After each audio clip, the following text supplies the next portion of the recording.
Mado ang bunganga. Beep, beep, beep, beep, beep. Ang tagalupa na viral ang mukha. Bip, bip, bip, bip, bip. Bumibip, bip, bip, bip, bip, bip, bip, bip, bip, bip, bip na ba? Ang lahat. Martian. Beep, beep, beep, beep. Enrico Pañero. Bip, bip, bip, bip, bip. Beep, beep, beep, Bip, bip, bip, bip, bip. Bip, bip, bip, bip, bip.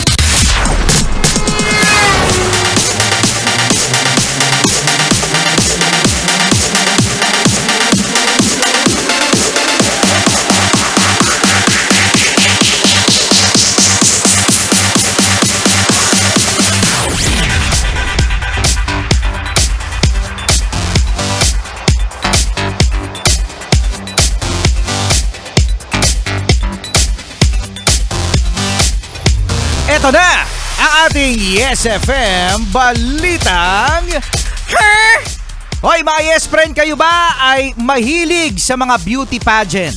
Ay, oo naman. Ano ang favorite na portion mo, Martian, sa isang beauty pageant? Siyempre yung yung question and answer. We, O sige na nga, swimsuit. Yan yung gusto mong marinig, di ba?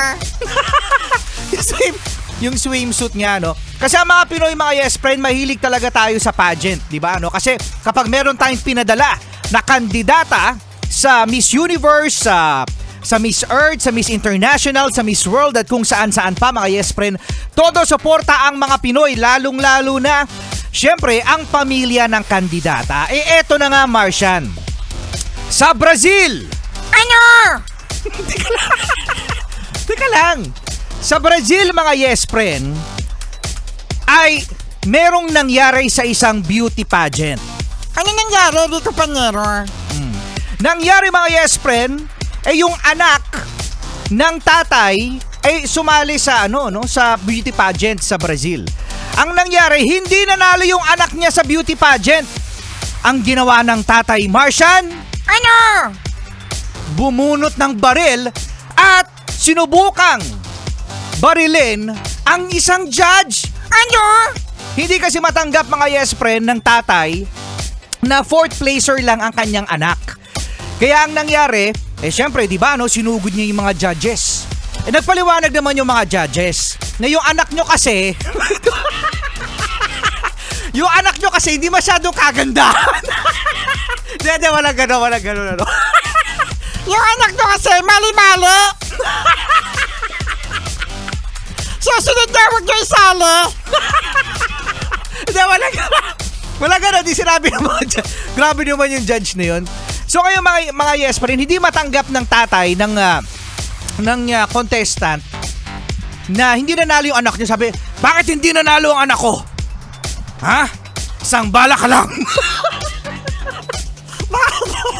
May bakit naging ganyan? So ngayon ng mga Yes Friend, syempre, makikita sa isang video na may nagkaputukan, mga Yes Friend. Buti na lang, wala namang talagang napuruhan at meron lang nasaktan dahil sa ligaw na bala. Ang napuruhan, mga Yes Friend, ay yung tatay ng isang kandidata na nanutok ng baril. Yan, naisugod pa siya sa ospital, pero binawian na rin ng buhay. Dito, mga Yes Friend, malalaman natin na kapag sumali tayo sa isang contest, wag maging, wag masyadong mag-isip na ikaw yung mananalo o yung pamilya o kaibigan mo yung mananalo. Mag-expect ka Natalo. Hindi, pero siyempre, di ba, yung huwag ka mag-expect na 100% na mananalo ka kasi ayan ay isang contest, di ba? At kapag ikaw lang yung mananalo, Ibig sabihin, ikaw lang yung kasali. kasi wala kang kalaban, di ba? At yan ang ating balitang. Dito lang yan sa Yes FM. Yes, FM. Alam kong uto ako. Alam